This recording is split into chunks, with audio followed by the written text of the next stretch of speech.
You are listening to the F11 Photography Podcast.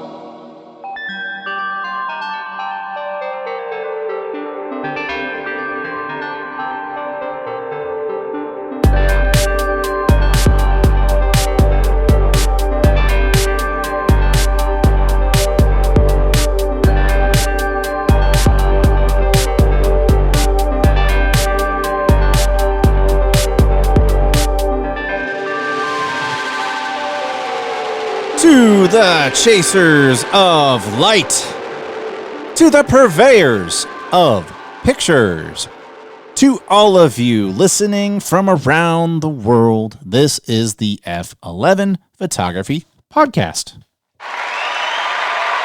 Very nice. Yes, give it up. I am your host, Kevin Deal, and joining me, your other host, Mr. Brandon Gorrie. It's good to be back. Let's do this. I always like saying your other host. Oh, wow, my watch just started talking to me. We both looked at our Apple Watches. My watch, I must have hit something. You notice I always call you the other host, not the co-host. I don't know why. I find that being the other host of the show is more equal. I don't know. That's just me. Oh yeah. Is that how you see it, Kevin? I do. I'm all about equality. Okay. Yes. You got it there. Yes. All right. What are we talking about today, Kevin? So before we get started, I want to talk about. So I have a YouTube channel and I review things, and I get hit up all the time by companies in China who want me to review LED lights. And, to the point where at first it's like, oh, wow, I'm getting hit up by somebody. This is really cool. But it's now kind of getting to the point where it's like, wow, they're hitting me up to review the exact same light that I reviewed. It's just rebranded. And so I started turning that down. And now I've gotten kind of a little burned out on even just like talking to these people. So like I got contacted by a really large light manufacturer, and I'm not going to name names, but I got contacted by them. I was like, oh, they got my attention. And the tactics they use were so messed up. So they were like, hey, we want you to review this one light of ours. Oh, and by the way, we also have a microphone we want you to review, because we were talking about in the last episode the Rode Go-To mics, and this is a competitor to that. I'm not going to name names, but they were like, oh, you review that as well. And I was like, well, I actually have my issues with the Rode Go-To. And so I was like, okay, well, I want to do the review of that plus the review of this other larger light. And then there was like a third light that they were going to give me that was like this cheap ass $80 to $100 light, which I was like, yeah, I'll do a review on that anyway, because I'm doing a review of these other two really nice lights. And so a day or two goes by and they come back like, oh, well, the promo has ended on those two more expensive things that we want you to review. We just want you to review the $80 light. And I'm just like, oh, no. And so they kept doing this to me over and over again. And I finally, I was kind of sad to do it, because it's a really well-known lighting company, and I'm not going to name names, but I just like, yeah, I'm going to pass on that, because who wants to do a review of an $80 light? If you don't understand how long it takes to make a YouTube episode, you don't just sit down in front of a camera and talk. There's a lot of editing. There's a lot of graphics you have to put in. And so I was just like, man, screw that. And so I turned them down. I had another company who reached out to me, and they finally gave me tracking. And actually, I'm not going to drop their name because of the tactic I tried to use. But anyway, what name are you going to drop, Kevin? Nope. Drop a name. Say any name right now. Just any first name. Tom Cruise. Tom Cruise. Yeah. Right, so Tom Cruise. No. Okay. So anyway, another pretty well-known lighting company reached out to me recently to like, hey, we want to start a partnership with you. And like, I've been kind of cynical about it. And so I'm like, okay, I want to review this light, because they gave me the choice. So I went to like their most expensive $1,400 light. I was like, I want to review that light. And they came back and were like, okay. I'm like, oh shit. And then I was like thinking like, well, I want the light because we're going to eventually start doing live streams of this podcast, start streaming on YouTube. And because a lot of times we talk about things that you need to see. And so we figured YouTube would be a really great place to where we could hook our laptops up. And if we're talking about somebody's picture, we have a guest in the studio, we can have that, that reference material up. So if you're following along on YouTube, you can see what we're talking about, not just hear what we're talking about. And so I went ahead and bought a Blackmagic switcher in anticipation for that. And I don't know when we're going to launch that. But anyway, I was like, I want to get a light just throw one light up in the studio, and then that way I don't have to worry about anything. You can just permanently be there, and I don't have anything to worry about. Well, I was like, well, I'll get this for that purpose. And then I realized that the light was like 50 pounds, this huge panel. And while I was flattered that the company was going to give me a $1,400 light, it wouldn't fit in our studio, and I have no practical purpose for it because I don't have a broadcast studio. So I was like, well, it's cool to get a $1,400 light for free. It's just not practical. So I amended it, and I'm only getting like a it's actually about a $700 light that they make. It's a 300 watt second light, and they're throwing in a lantern for free. So GVM, they're the company. GVM makes some pretty good lights, pretty decent lights. And so GVM is going to give us a light for our podcast, even though they just did it for my YouTube review.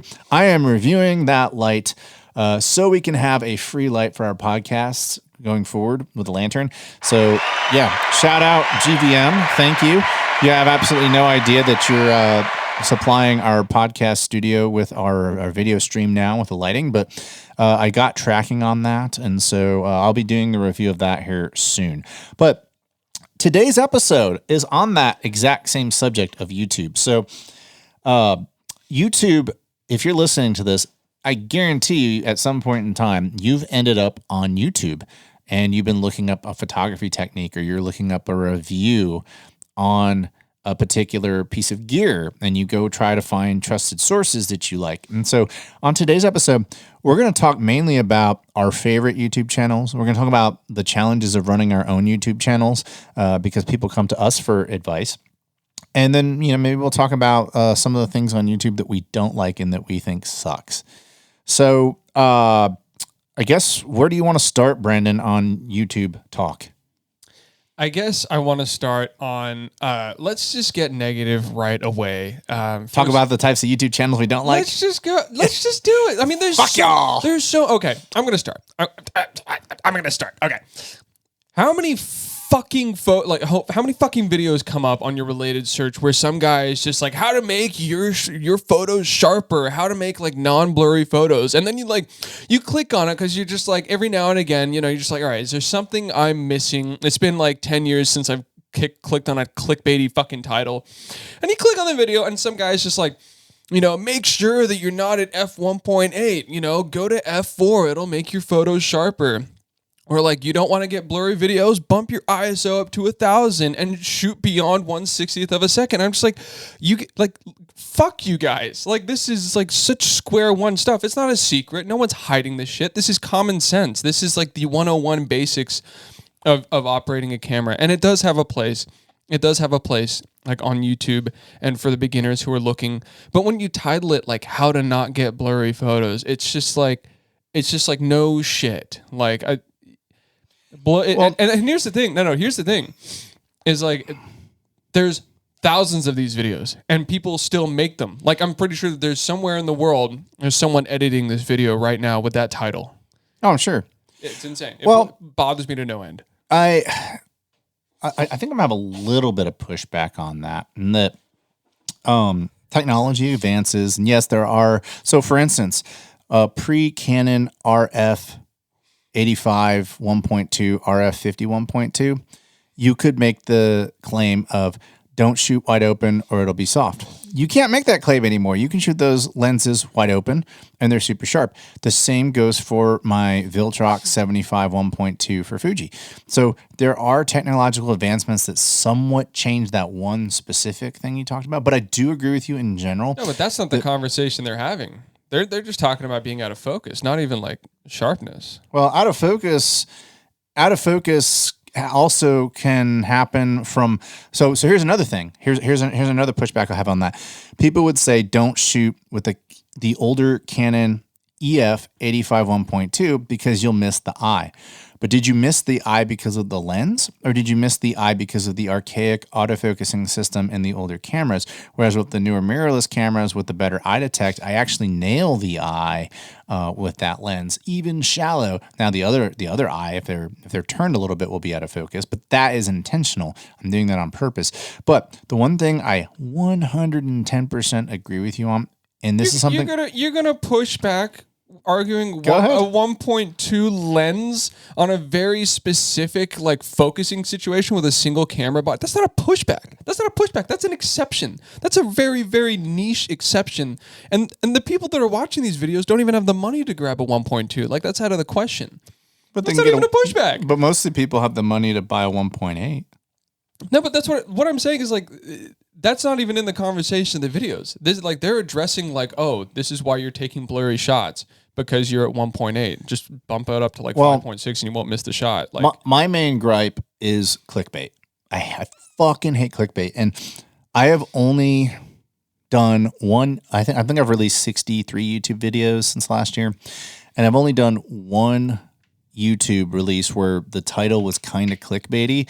And no surprise, so I'll throw out some of my averages. I don't care. My videos on average get 97 point something % likes and 3% dislikes. Which, by the way, who the fuck goes around disliking things? Like if I don't like a video on YouTube, I just skip to the next video. Like I don't even care about hitting the thumbs down. I just move on with my life. But there are people out there who need to be important or feel important, and so they won't leave a comment, but they'll still give you the dislike. It's dignifying your own negative outlook on life, which is ironic for me to say because I'm the one who started the negativity section. Well, of this podcast. I have negativity myself. I just don't see the value in throwing it out in the open with like YouTube comments and stuff like that. But anyway, so I have like a 97% like to dislike ratio on my stuff, which is, I think that's fine. But it's just like people, like I found that when I do use clickbait titles though, which I've only done once, and I would say it was kind of a gray area clickbait, but it was enough where it was like it asked a question but kind of got you to click on the link. That one I think had like a 93% like rate. So it's still an A if we're talking in terms of school, but 4 or 5 points lower than normal. And so people do react negatively to clickbait. And I do too now. I don't leave the dislike. I'm just like, well, I don't want to watch this guy's channel anymore.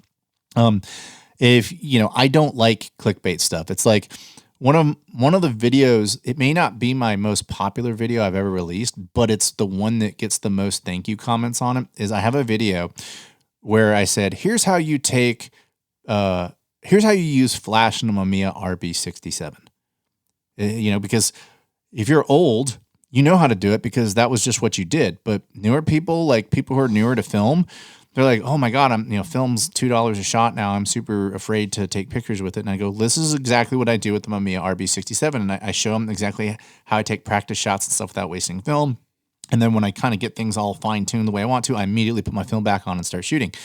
I get so many thank yous on that. And the title of the video is just how to use flash with your Mamiya RB67. It's like, does flash work well on the Mamiya RB67? Click to find out. Or here's the problem with the Mamiya RB67 and flash. Like I don't like titles like that, and that always pisses me off. That doesn't sound clickbaity to me. That sounds pretty like within the realm. As someone who but that's works, even more gray. I work in YouTube. Like I work in the YouTube space. But that's even to me, that's clickbaity enough. Like people, I'm not going to name, but people are like, here's a problem with Canon. Yeah. That's clickbaity. Like, well, what's the problem? You have to click to find out. And then you go in and you watch like an 8.5 minute video, and finally like there's a little 30-second clip that's like between 8.5 minutes and 9 minutes where they say, here's the problem with Canon. And it's something super fucking benign. That's clickbait. You know who does that really well? And that specific style of clickbait is there's a photographer, and his work's really good. He gives great instructional videos, and he's kind of just been like a man of the masses, a populist, if you will, of the YouTube channel. Is King Japes. He's this dude who lives in, I think it's like San Francisco or San Jose, and he'll title a video just like, how to do street photography or how to zone focus for like street photography or something. He'll do something like that. And then the first 8 minutes of his like 30-minute video is just him like in his car, like eating breakfast or shit. Yeah, that's him right there. And so like not all of his videos are like that, but like a significant amount of them, to the point where I just had to stop watching him because like he'll just like start his video with like almost a vlog and just talk about his day and stuff like that. And it's just like, I want to see the content. I want to learn how to zone focus so I can Bruce Gilden some old ladies. You know what I mean? We have to walk a little bit of a line in the YouTube world. So like I've slowly started implementing commercials for Luminar Neo, I've slowly started implementing plugs for this podcast on my YouTube channel.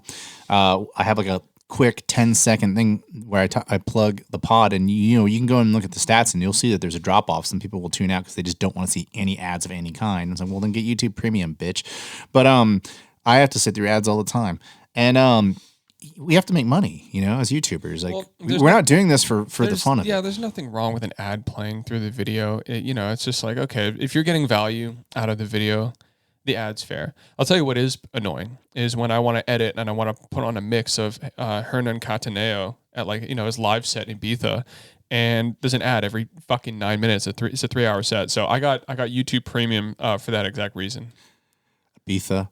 I like how you have the lisp going with the Spanish accent, or as the rest of the world calls it, Ibiza. Ibiza. Yeah. Ibiza. No, it's Sasha live from Ibiza. I grew up with a British mom, and so she'd make fun of the Cockney accent like growing up, and she'd be like, "I'm going to Ibiza, innit?"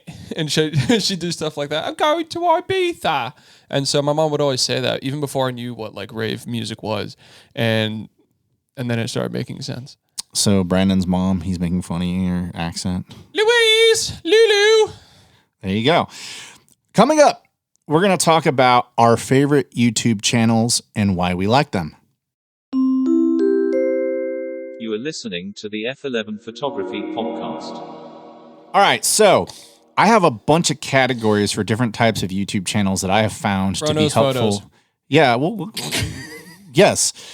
As a matter of fact, let's just start. That's got to be your top. Let's start with our overall. Let's start with my overall favorite channels. Frono's Photos. Yep. And here's the thing: Jared Pullen gets a lot of hate, a lot of hate, and the reason why people don't like him is because of his personality. He's from Philly. He has a strong personality. I get it. The first time I saw him, it was just like, Frono's Photos. I'm like, who the fuck is this guy? Like, whoa, like too much, too strong. But then I sat back and I gave it a chance. And this is just like we talked about when Vanessa Joy was in here. The first time I came across Vanessa Joy's channel, it was like, who's this lady in this like beautiful, like white trims, attic in New Jersey somewhere, this very northeastern, like who's this lady talking to me about RF 50 millimeter 1.2s, whatever. But then she won me over. But anyway, it was the same thing with Jared Pullen. So I would give him the best overall. And here's the thing. I remember, okay, who's this guy who's shouting? Why do you have to shout at the TV? Whatever. But I can remember specific episodes of his that stuck out with me. So first and foremost, I remember this is back before I even had mirrorless. He's been around for over a decade. He's over 1 million, like 1.5 million, like followers. I mean, very awesome. Congrats. Well deserved, by the way. And this is when I knew that his channel was going to go places, and he was probably already like, well, along his trajectory before I noticed this. But I was looking at the Canon 5 DSR, which was their high megapixel version of just, it was basically a 5D, but the 5DSR was the higher megapixel version. And he did some episode where he was out, I don't know, like in Utah or something like that. And there's this beautiful drone footage. And I sat back and I was like, wow, the production quality of his channel is magnificent. And of course it should be, you're a photographer, right? You have all this great gear, but I was just like, wow, this guy really puts in a lot of effort. And then other things that stood out to me is he also put out an episode where he talked about his origins in YouTube, where he showed his very first videos he tried to make, and they were fucking horrible, absolutely terrible. He was just kind of like, like super uncomfortable in front of the camera, but he did it on purpose to let you know that, hey, this is where I was and this is where I am. And I guarantee you that video inspired me to go, well, I can make my own YouTube channel. I mean, I can't look that bad, right? I'm not making fun of him. I mean, he made fun of himself, and clearly look where he's at now. He's doing great. He gets invited to all these badass conferences and everything. So, and then also another thing he does is he makes like instruction manuals. So like when I bought the Canon EOS R, I didn't read the manual. And by the way, there's people out there who are like, oh, read the fucking manual. Some people aren't that type of learner. Some people need visual learning. Yeah, I'm better with visual learning. And so he made a beginner's guide to the EOS R. And when I bought the EOS R, I just sat there for an hour and a half and watched this video. And I'm like, cool, I know how to use my camera now. I bought my Nikon Z8 the same day I reviewed or the same day I watched Poland's review on the Z8. I went through the whole thing. I listened to every beat. Did you send him a check? Is his check in the mail? No, I like every like he just went over every single spec, stacked it against the Sony A1 and the Canon. Was it the R3? Is that the competitor? Or is it the R5? I mean, I think the Z8 probably goes against the R5, but it does have some features that go head to head with the R3. So, but I think it's more R5 competitor. Yeah. Okay. So I'd have to agree with you on Jared Poland. Jared Poland's definitely up there. In fact, one of my favorite things that I appreciate that Jared does is he tests the autofocus on camera systems so damn well, and he'll set it up in a field.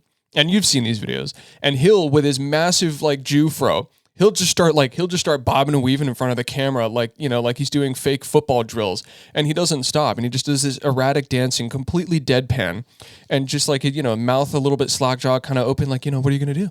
What are you gonna do? And he'll do that, and it'll be a 5-minute segment on the different types of autofocus and different tracking for different cameras and comparatively, and I find it so much fun. But no, one of my, I'd say, since we're in agreement with that channel, I'm going to throw another channel into the mix here, and it's 3 blind mice and an elephant. And I mentioned this in another episode, and they have a very sophisticated gear review. They're a YouTube channel that it's a bunch of guys who work out of a studio using some of the best gear the world has to offer, but they also have a great knowledge of consumer cameras, and so they really give you an understanding of what quality different cameras are compared to the best, and kind of like they have a great understanding of really affordable cameras and a really great understanding of really, really expensive cameras, expensive glass, and so they can kind of elucidate what you're getting for the money, the value you're getting. Like Hugh, the main guy, Hugh just has knowledge that seems off the top of his head, like he just knows the vignetting, like the parameters of vignetting for probably like 300 lenses off the top of his head, and he compares gear so well that he's definitely influenced a lot of my decisions in purchasing gear. I haven't watched that channel as much as you have, but anytime I've gotten curious about Leica stuff, that's usually the channel it lands on, and that's the channel that's been the most useful to me. And yes, his advice has always been really awesome. Hey, this is Vanessa Joy, and you're listening to the F11 Photography Podcast. Another channel of mine that I would say is overall a favorite of mine, formerly DP Review. But DP Review's gone. I love that website. DP Review's gone. I think like Amazon bought it and they decided to shut it down. So Chris and Jordan, the 2 Canadians who do all those reviews, they're now at Petapixel. They moved over there. Love their reviews. Dorky Canadian guys, but because they do a lot of Fuji reviews, I love that because I'm a Fuji guy, and so they tends to be my go-to for that. But I also just like their personalities. I think their reviews tends to be fair. I don't think that they sound like shills. There are people out there who are shills who sound like that they're just like, carrying the water for certain manufacturers. And I don't get that out of Chris and Jordan. And I think they've got a really good balance. So Chris is the stills guy, Jordan's the video guy. And so it's sort of like, hey, rather than trying to be an expert on everything, we have somebody who really excels in one area and somebody who really excels in the other. And then it's like, okay, I've reviewed the pictures. Now we're going to review the video specs, and he kicks it over to Jordan. And Jordan tells you what he likes and doesn't like. And so I've always been a huge fan of Chris and Jordan, who are now of Petapixel. So check them out. And we're going to put the links to all these channels. This is a free plug. Really, outside of Vanessa Joy, I don't personally know most of these people. I've run into them on occasion, maybe had some comments back and forth on social media, but I don't really know a lot of these people. So I'm really just plugging their channels because they've helped me and helped us. And so, did you want to say something? No, I was gonna I've got a number of different channels I want to talk about. Awesome. Well, I'm gonna move on to lens reviews. Okay. We like Jared Poland, and I think he did a great job, but I do think there are some very specific types of reviews we can click with. If you are in the market for a lens, I want you to go listen to this majestic Welsh voice of Christopher Frost. He has I don't like technical reviews. I like to see real world stuff. His technical reviews are the only technical reviews I can stomach. I think that they are fantastic. They are short. They are sweet. They are to the point. They are bookmarked. If you just need to figure out how sharp a lens is, you can go right to it real fast. He uses the exact same test every time. Go check out Christopher Frost. And then I would say the person who is a little, I would say also check out Gordon Lang. Gordon Lang, that's Laing. Love Gordon Lang. I think he also does really great reviews of lenses and cameras. Now, Brandon, I'm going to kick it over to you because there are some more YouTubers you want to talk about that you like. So go ahead. I think, well, first and foremost, I think another mutual that we really enjoy, and this guy is fantastic with showing you how to technically shape light at a very, very, very, very, very high-end level. And most of his gear is Broncolor. I think you already know who I'm talking about. Kyle Taylor From Visual Education, that channel on YouTube. This guy, I just wanted to put a real quick insert about this guy is if you don't know where you're at with lighting, if you don't know the shape of light, if you don't know how to interact with it, how to bring it into your process as a photographer, the Visual Education channel with Carl Taylor is for you. His breakdowns are easy, advanced, and very insightful. I agree. And even though most of his reviews are of things that cost the price of a car, yes, the lessons to take in them are great. Now, if you don't have the price of a car to spend on lights and you want to go down into the Godox Flashpoint world, go to Sharpen with Rob Hall. Mm-hmm. He is the more technical guy. He will get in and he will explain to you why you need to use corrective gels on your lights. And he'll explain to you, hey, the Godox 8100 has this weird green color cast. Here's how you counteract it. But his reviews are also very easy to follow. And they're technical, but they're not like over your head technical. However, there is one channel, and this kind of reminds me in a way of Jared Polin, and that his personality is very strong and that he's somewhat of an acquired taste. But I want to plug his channel because I think, especially if you're a super budget-minded person, it's Marcus, Markus Pix, Pix.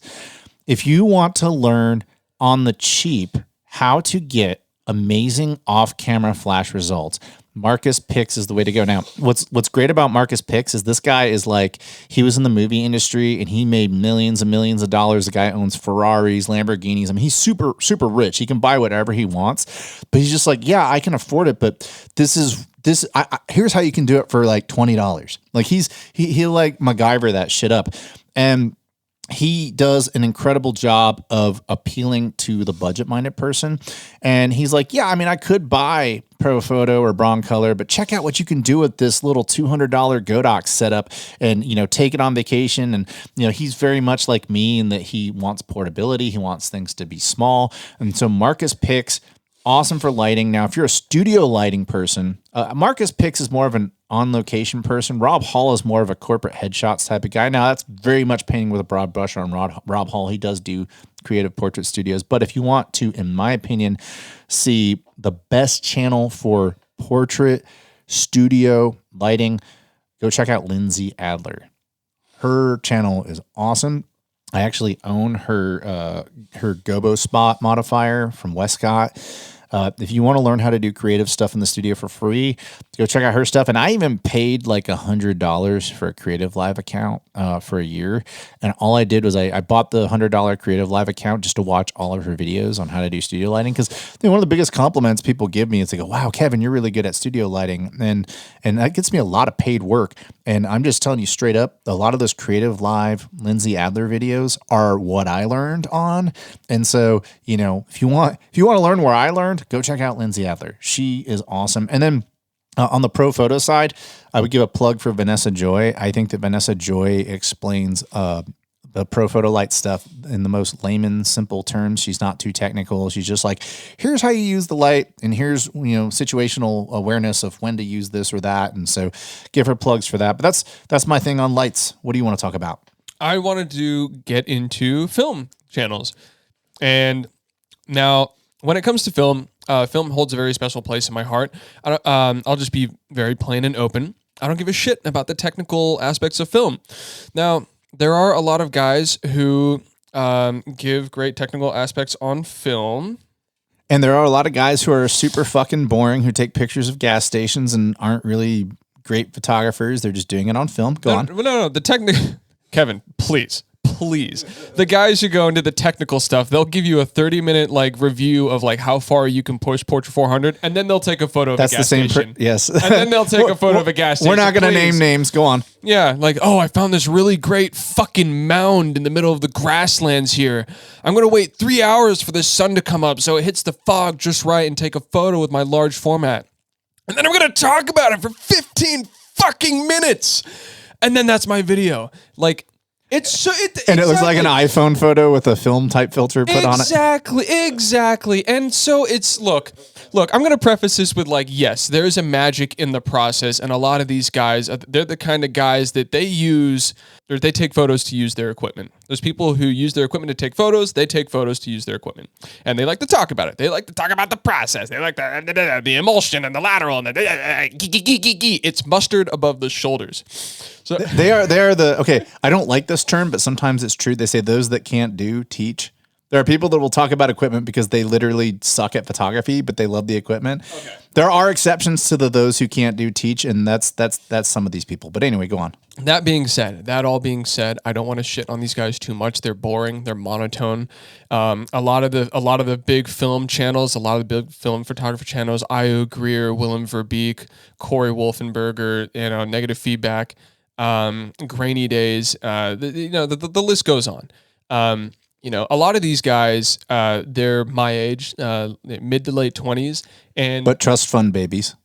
Sure. Yeah. Willem Verbeek dropped out of, Parsons College, traveled between Belgium a lot and dropped out of Parsons College, which is the #1 design college in the United States. And, he's just like, yeah, I'm just going to drop out because I don't need to be there, and do film stuff. It worked out. Yeah, he seems to have a lot of followers. It worked out. I can't hate it. I mean, David Beckham's son went to Parsons and decided, wanted to be a photographer, released a photo book, and like, it's probably the worst photography you've ever fucking seen. Like, it's and not even like bad good, like not even bad good, just like, like 6-year-old with a camera, like no clue. But anyways, I digress.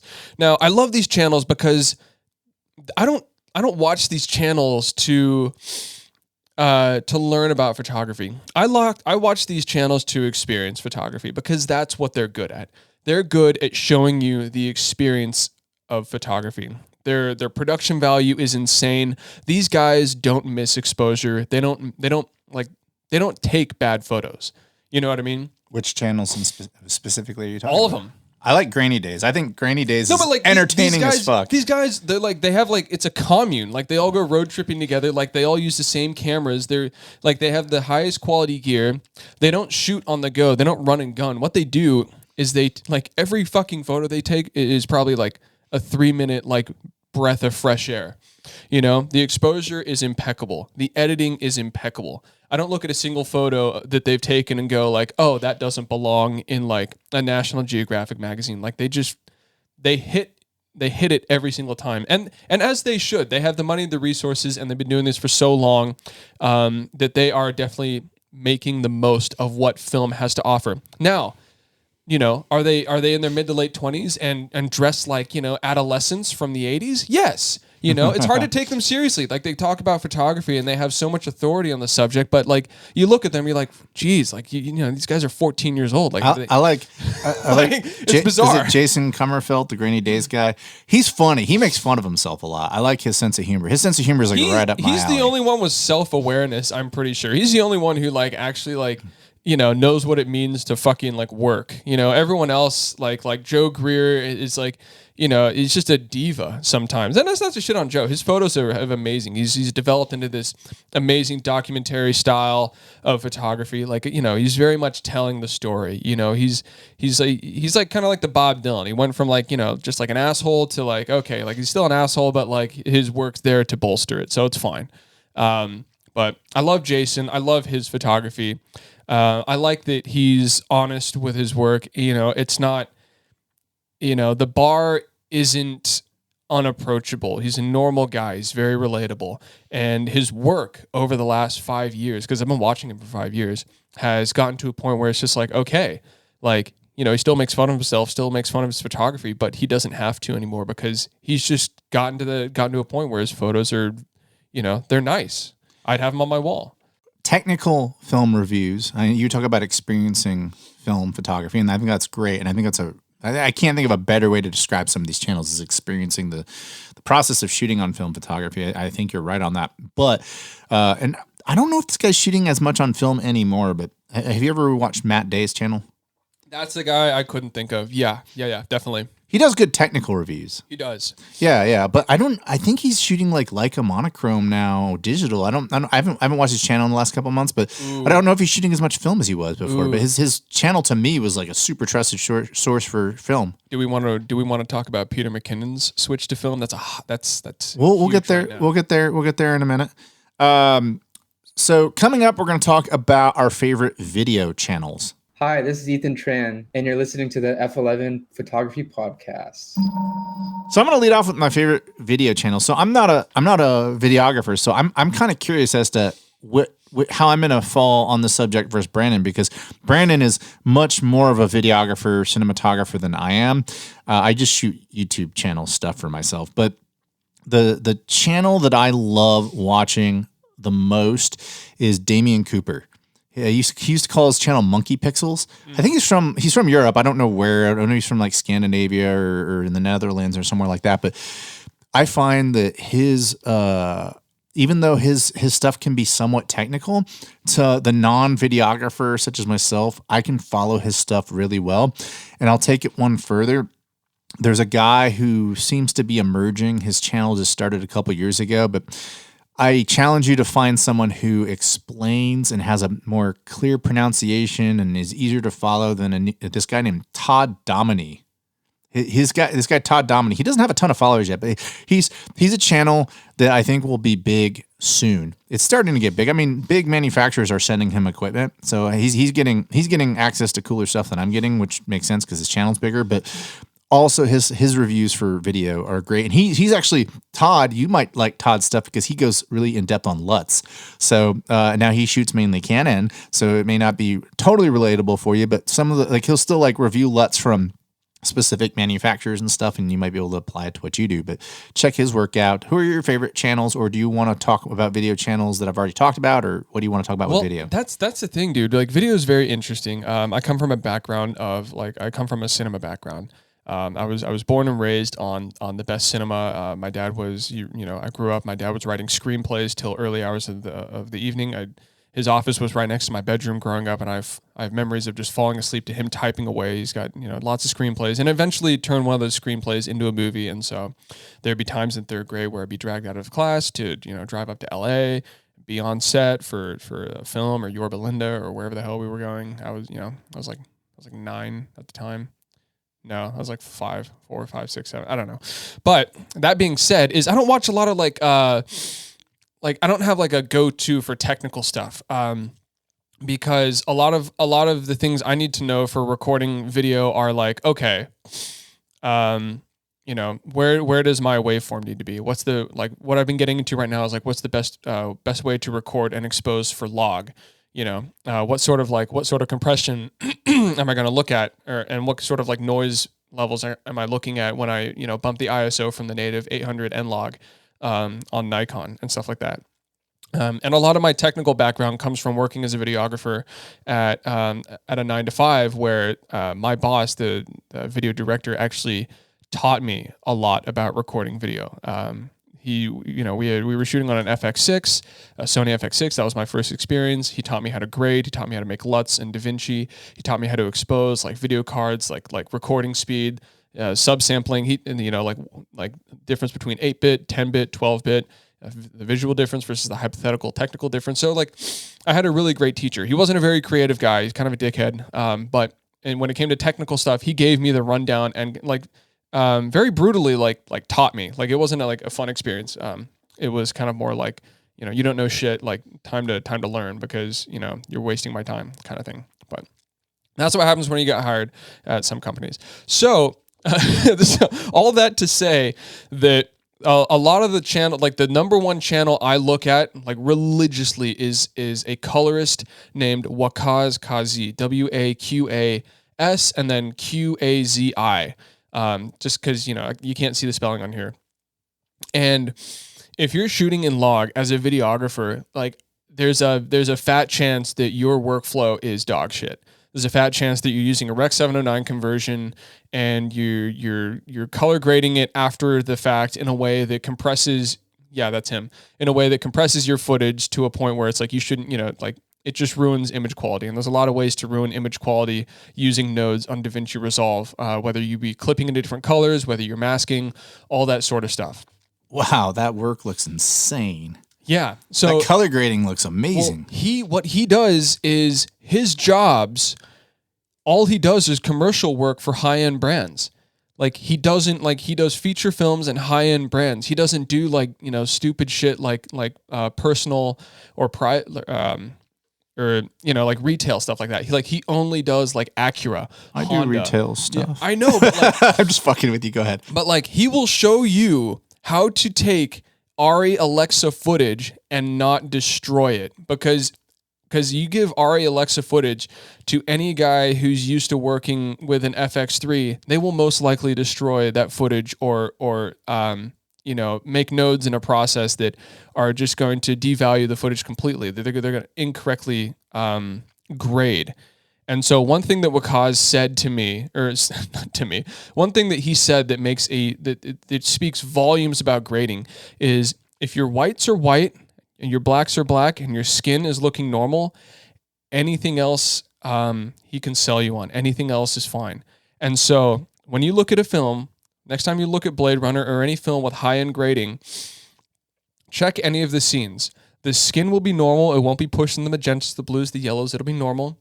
The whites and the neons will be white. The blacks will be black. But and then everything in between will be. Everything in between is the grade. And that's a really, really expensive, high-quality look. And he teaches you how to do that with even prosumer and consumer grade cameras that shoot log. It's amazing. I'm gonna be bookmarking that one because I haven't really seen his channel. But now that I've seen his channel, that's fucking awesome. I'm definitely gonna check that out. Non-technical reviews. You talked about experiencing the process of shooting film. I'm going to plug a guy from Australia that if you're just a portrait photographer and you just want to experience shooting portraiture in a super relaxing way with some chill lo-fi playing in the background, Mitch Lally. Mitch Lally is a really cool portrait photographer. He mainly shoots on Sony and sometimes Canon. It's probably why you're giving me a blank stare like you don't know who he is because he doesn't shoot on Nikon. But I find his reviews and just his work to be really awesome. Another non-technical channel, but it's super entertaining is Kai. You know who Kai Wong is, right? Oh, I have to. Let me look him up real quick. Kai is hilarious. He's like from Hong Kong. He's just a scoop. Yeah, Kai is entertaining as fuck, dude. I love Kai. No camera is good enough for Kai. Yeah. Kai is awesome. I love him though. He's goofy, and I forget who his partner in crime is, the videographer. He kind of reminds me of Chris and Jordan from Petapixel, like their dynamic duo.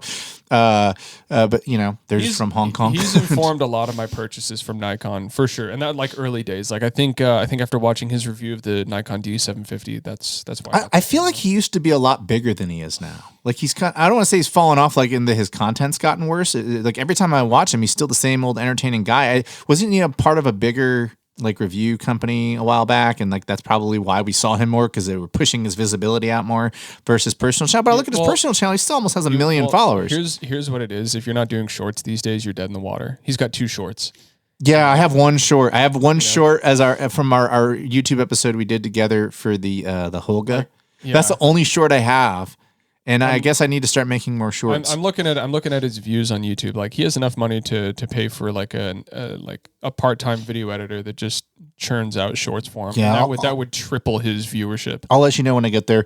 I want to do 2 more shout outs for things. I know Brandon won't care about these, but if you're a Fuji user, Pal2Tech. Pal2Tech is in my opinion the best Fuji channel on the market, like in all of YouTube. Go check out Pal2Tech. That's PAL, the number 2, and then tech, Tech. Paldatech is a very awesome channel. I mean, even if you're not a Fuji user, his channel is super entertaining. And another Fuji user I want to shout is Omar Gonzalez. Omar Gonzalez he's the best make fun of yourself YouTuber on the entire photography community. His reviews are less technical than Paldatech. His are just like, they're perfect for the person if you're coming over from Nikon or Canon or one of those systems and you want to come over to Fuji and have a very easy review where you're having your hand held the whole time. Omar's the guy for that. Another shout out for something, if you're getting into infrared and ultraviolet, there really is only one channel, and I'm actually going to bolster up my infrared and ultraviolet stuff on my YouTube channel because there's literally nobody out there doing it, and that is Rob Shea, S-H-E-A, like Shea Stadium.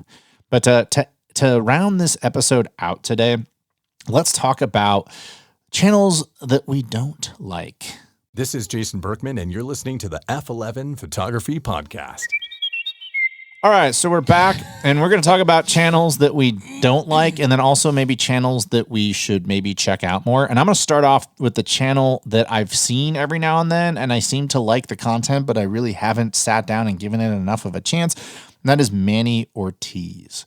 I find that every time I land on his channel, it seems to be very informative, very professionally done, but for whatever reason, I never go to his channel.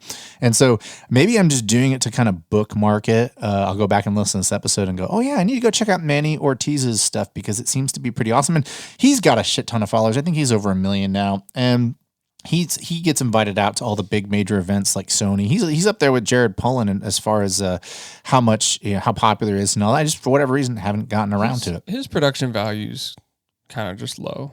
Is it? It is. Yeah, I've definitely like looked at his videos for film and digital reviews and just like, good content. Boring. Is it? Yeah. So you marked that under one you're just kind of meh about? Same with the art of photography. Good channel, like very informative, like definitely like very sophisticated view on photography.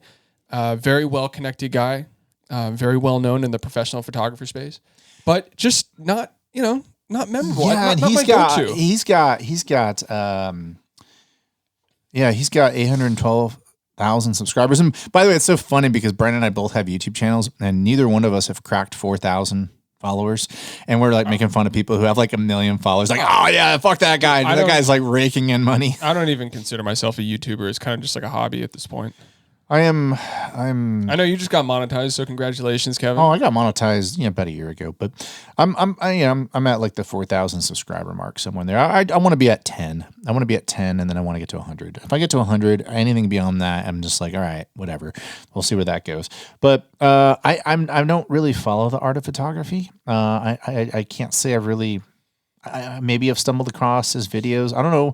Maybe he's just been around a long time. Maybe his stuff is really awesome. I couldn't tell you. I don't really, he has, so I'm looking at it. He has 812,000 subscribers, but some of his, like, he has something that he released 4 months ago that has 16,000 reviews. My best video, which I released a little over a year ago, has almost 30,000. So I have videos that have, yes, he only released it 4 months ago, and I released mine 12 months ago, but he also has 812,000 subscribers versus 4,000 subscribers. So, I'm not accusing him of buying fake followers. I'm not saying that. He's probably it looks like a very specific review. Like it's a little Zhun light, so I doubt that that's going to play as well as like a Nikon Z8 review, which I'm looking at a Z8 review right now, has 131,000. But it just seems like maybe he plays the game of put out quantity to stay relevant and keep your stuff out there. I don't know. I don't know how it works. I'll let you know if I ever get up to 812,000 subscribers like the Art of Photography does. But yeah, his channel doesn't look very appealing to me.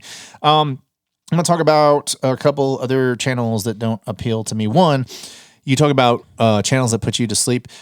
As technical as I am, I think I just remembered something. What? Oh wait, as technical as I am, I'm not talking shit about this guy because his reviews are actually very thorough and very very well done in terms of giving you content. But Dustin Abbott puts my ass to sleep. This Canadian guy.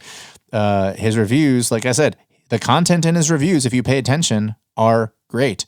it's really hard for me to pay attention to his reviews. I tend to fall asleep. I tend to go over to, for a lens review, I'll go over to Christopher Frost or Gordon Lang, or if Jared Pullen happens to, review it, I'll go to him. But Dustin Abbott kind of puts me to sleep. But go ahead. What were you going to say? There's a really great channel, and all of his videos absolutely fuck. And there, did you just say his videos absolutely fuck? Yeah. Is that a Gen Z thing? I don't know. Come on, it's bitching. You know what I mean? His videos are absolutely. They absolutely slap the tits, man. Go ahead. They do. His videos fuck, and he doesn't do quantity, which is a shame because I love his videos. The production value is better than any video, any YouTuber I've mentioned so far. His name is Jamie Windsor, and his passion for photography is so obvious and just so there. He talks about the technical aspects of photography and how they inform the more abstract artistic aspects of photography so damn well. He just and his just knowledge of the history and the craft of it. It combines a lot of YouTubers into a great place to just experience photography really well. Yeah. And his videos are in and of themselves an editing masterpiece. His transitions and just how he goes about to explain everything, and he must have like a master's degree in VFX. It's amazing. Well, he's sponsored by Squarespace. That's, by the way, there's tiers to the photographer YouTuber. If you get to be sponsored by Squarespace, that means that you've hit a tier. I'm not there yet, by the way. I do get free stuff. Like I got a free Viltrox lens recently, which I was like, fuck yeah, it's a $550 lens. So I'm starting to crack into some things. But he has 500,000. I have 4,000. So I have a ways to go before I get Squarespace. Tony and Chelsea Northrup, don't like their channel at all. I don't click with it. I'm not talking shit about their content, but I don't know. I feel like they do clickbaity stuff. Like a lot of their titles are clickbaity. And I also feel like they're just kind of shills for certain companies, and they come across that way. I'm just saying your perception is reality. And I know that a lot of people like Tony and Chelsea Northrup, so I may get some flack for that, but I've never gotten along with their channel. Never really liked it. I also feel the same way about Peter McKinnon. Yeah. When I was starting photography, I used to have a lot more passion for Peter McKinnon's content, but I don't know, like a lot of his stuff just seems like clickbaity. And it's not that he doesn't give great advice. He's like, he's got a lot of cool stuff going on, but like his production qualities, and that's what it is. It's better than anybody's. I feel like that's what it is, because like he'll talk about like setting up product photography and like how to take a like good product photo on the cheap. And like what it was is just him going to like a thrift store and just picking up random items and then like putting it in front of like $10,000, if not $20,000 worth of lighting and gear. And he just goes, see how easy it is to like shoot this? And yeah, it's so easy. And now I'm going to plug my filters. Yeah. And if it wasn't, and even then, like the photos were like kind of like just boring, it was kind of just like teal and orange, like grade of a watch. And it's kind of like, when the video came out, it might have been more relevant. It might have been like a Brandon Woeful era of like Instagram just becoming like, this like right before it hit 1 billion users. And like, yeah, his content just kind of seems to be like afterthought, like for guys who really don't have a fucking clue. Yeah, I mean, he's got a lot of fans, and he's really good at what he does, so definitely not talking shit. It's just a matter of how useful the channels are to us. And his channel, as aesthetically gorgeous as it is to watch his channel, I don't really get a lot out of it. And, I got to imagine if you're at that level, it's like, oh, I got to plug things. Like I'm big now, and I have things I have to sponsor. I have my own, Vanessa Joy has to do it. She has her own insiders thing that she has to plug all the time. Peter McKinnon has to plug like his backpacks and his filters. Jared has to plug his fro packs. I get it. And I just, whenever Jared's fro packs come up, I just skip 30 seconds and I go beyond them. I don't think McKinnon's that talented. I think he's just one of those guys who just doesn't, he's tenacious. So he's shooting on film now? I saw that. Like I interacted with him on Threads. He's shooting on film, and he's getting a lot of heat for like starting with Leica, and it's just like, what does it matter if you've been using like a $10,000? If I was Peter McKinnon, I would start on Leica. I know. Why wouldn't you? Why wouldn't you? It's sense. Like the guy who uses the $20,000 lighting setup to show you how simple everything is. Yeah. Why would they not shoot on a Leica? But it's funny because he was doing a humble brag, and I wouldn't say it was a humble brag. He was doing a brag on his fridge, and I was like, I'm not usually the type of person to throw it out on the table, but I was like, check out my fridge, and he's like, whoa! I'm like, that's right, bro. and you can afford it. I have to. That stuff costs a lot more to me. It does. I'm still like hacking film right now, just pushing 160 to 400 Well- instead of paying for Porta. Well, we wanted to make sure that we talked about channels that we don't get anything out of because we thought it'd be too low. We thought it'd be too easy to just talk about, kiss people's asses. We thought we'd throw out some big popular channels of people who probably now hate us, so they probably will never hear of who we are. So we're not really that worried about it. But even if they do, who cares? No, They have like 2 million subscribers. So what do we care? Peter McKinnon showed the process of shooting a Hyundai commercial that was like fully funded and everything with all the best cameras and lighting, and it ended up like you can go watch it. Like it was just the most like fucking shitty narrative, like shitty commercial. Like there were like it was structured weird. It didn't make any sense. It was a car commercial for Hyundai's like newest red crossover, and it's during the Christmas season, and he has all this gear.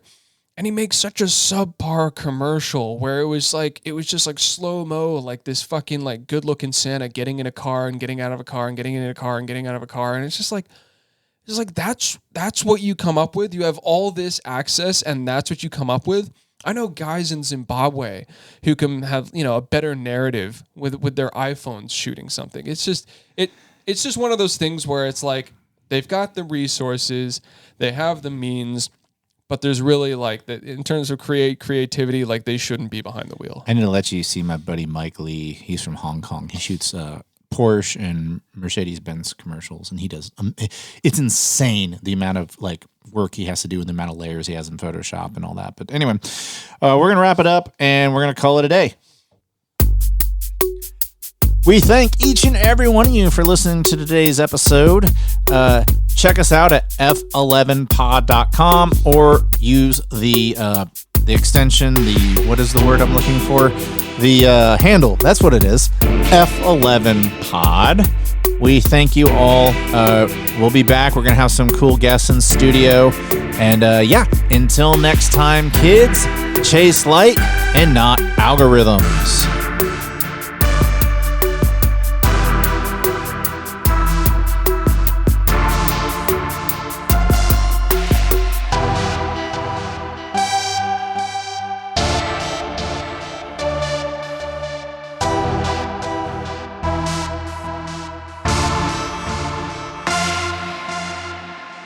Thank you for listening to today's episode. For more information about this podcast, go to www.f11pod.com.